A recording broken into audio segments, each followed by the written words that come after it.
Halo semuanya, penilaian akhir tahun semakin dekat nih. Mari belajar bersama menuju sukses penilaian akhir tahun atau PAT bersama Bu Febriana pada muatan IPS kelas 5.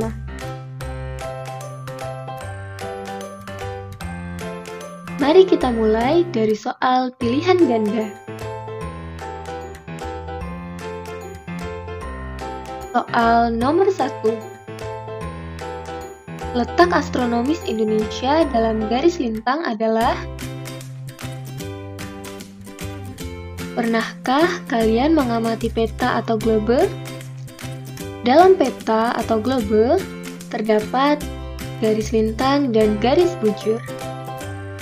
Garis lintang adalah garis hayal untuk menentukan lokasi bumi terhadap garis khatulistiwa pada peta atau globe. Sedangkan garis bujur adalah garis hayal yang ditarik dari kutub utara hingga kutub selatan untuk menentukan lokasi bumi pada peta atau globe. Nah, di sini sudah ada letak astronomis Indonesia. Mari kita perhatikan. Wilayah Indonesia memiliki wilayah di sebelah selatan dan utara garis khatulistiwa. Pada peta, kita dapat melihat bahwa Indonesia ini terletak pada garis lintang 6 derajat lintang utara dan 11 derajat lintang selatan. Maka jawaban yang tepat untuk menjawab nomor 1 adalah B. 6 derajat lintang utara dan 11 derajat lintang selatan.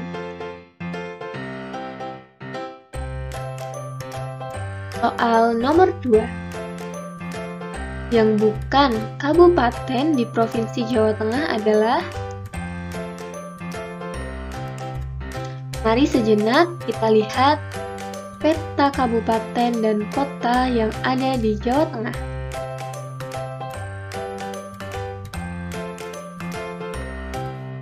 Berdasarkan peta tadi, kita bisa tahu bahwa kabupaten yang tidak terdapat di Provinsi Jawa Tengah adalah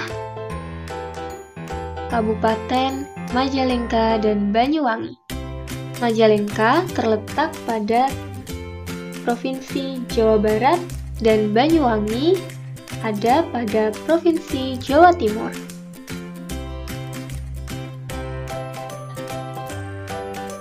Soal nomor 3. Salah satu pekerjaan masyarakat daerah pantai adalah? Jawaban yang paling tepat adalah C. Petani garam.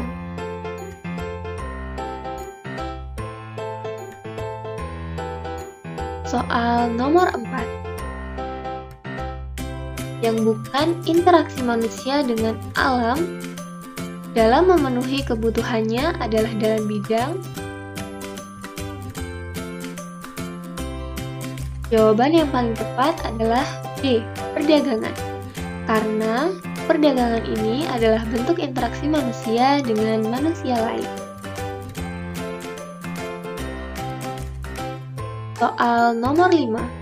Yang bukan usaha agraris adalah? Menurut KBBI, agraris memiliki makna mengenai pertanian atau tanah pertanian. Lalu, mengenai pertanian atau cara hidup petani. Dan yang ketiga, agraris memiliki makna bersifat pertanian. Usaha agraris sendiri adalah usaha di bidang produksi yang bergerak dalam pengolahan sumber daya alam, baik sumber daya alam hewan maupun sumber daya alam tumbuhan. Maka, usaha yang tidak termasuk pada usaha agraris adalah C. Perdagangan. Soal nomor 6. Urutan kegiatan ekonomi adalah? Kegiatan ekonomi ini ada 3. Yang pertama, kegiatan produksi, yaitu kegiatan dalam menghasilkan barang ataupun jasa. Kegiatan yang kedua adalah kegiatan distribusi, yaitu kegiatan menyalurkan jasa ataupun barang kepada konsumen. Dan yang ketiga adalah konsumsi, yaitu kegiatan menggunakan barang atau jasa. Sehingga jawaban yang paling tepat untuk nomor 6 adalah A. Produksi, distribusi, dan konsumsi. Soal nomor 7. Bangsa Eropa yang pertama kali datang ke Indonesia adalah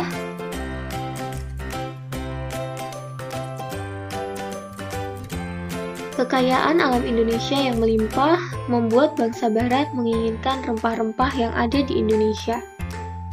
Pada mulanya, Vasco da Gama dan Alfonso de Albuquerque menyusuri pantai barat Afrika dari kota Lisbon, Portugis ke arah timur. Setelah sampai di India, Vasco da Gama mendirikan kantor dagang.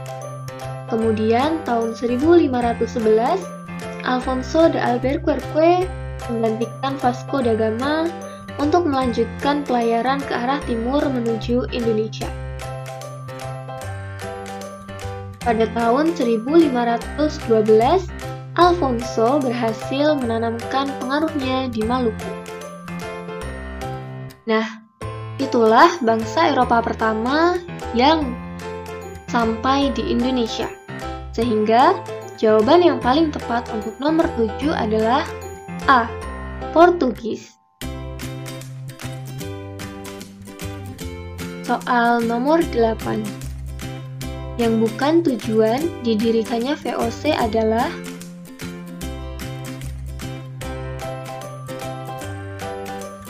VOC adalah persekutuan dagang asal Belanda yang memiliki monopoli untuk aktivitas perdagangan di Asia yang didirikan pada 20 Maret 1602.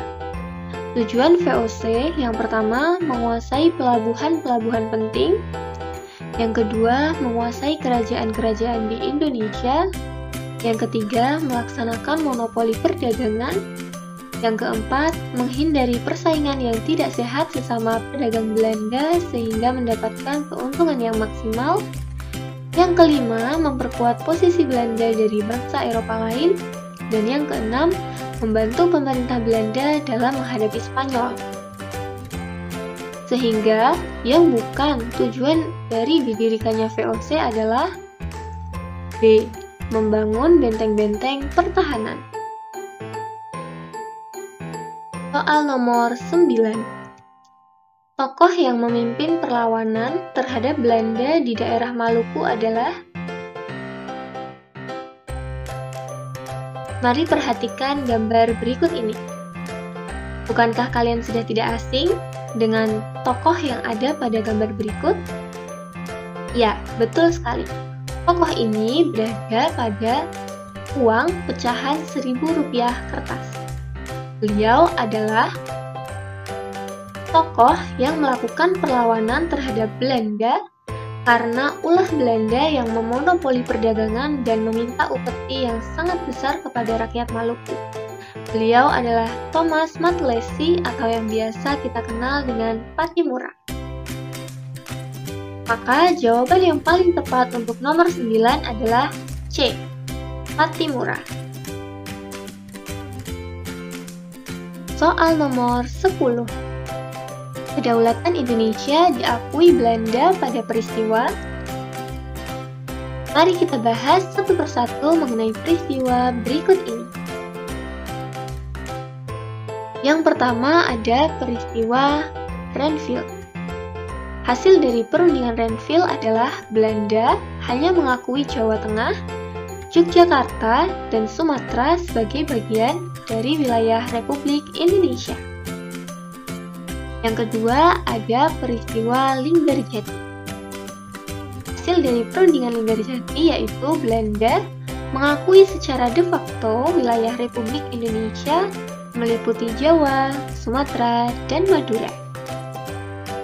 Yang ketiga ada perundingan KMB atau Konferensi Meja Bundar. Dari perundingan ini disepakati bahwa Belanda mengakui Republik Indonesia Serikat atau RIS sebagai negara yang merdeka dan berdaulat. Dan yang terakhir ada Perjanjian Prom-Royan.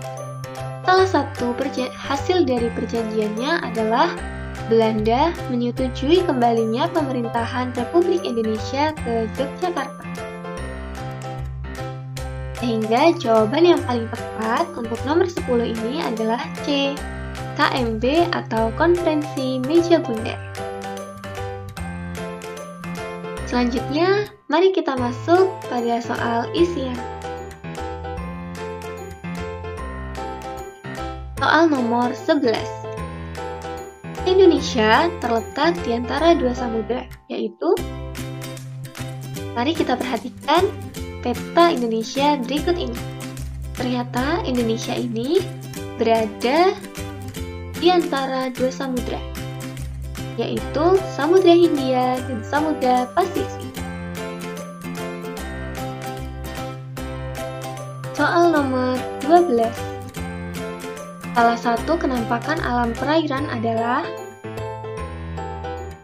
sungai, danau, laut, dan lain-lain.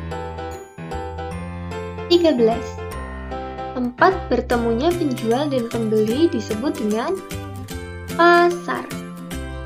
14. Bapak Koperasi Indonesia adalah beliau Dr. Andes Muhammad Hatta. Soal nomor 15. Artikul dalam semboyan 3G bangsa Eropa adalah bangsa Eropa melakukan penjajahan samudra sejak abad ke-15 Masehi dengan mengusung misi Gold, Glory, dan Gospel atau 3G yang kemudian memunculkan praktik kolonialisme dan imperialisme. Gold ini memiliki makna keinginan untuk memperoleh kekayaan di wilayah-wilayah baru yang ditemukan. Lalu Glory. Glory ini memiliki makna kejayaan atau lebih rinci lagi mengenai pemerolehan wilayah jajahan untuk dikuasai melalui penjelajahan samudra. Dan yang terakhir adalah Gospel, yaitu misi agama atau misionaris. Sehingga gold bisa diartikan dengan kekayaan.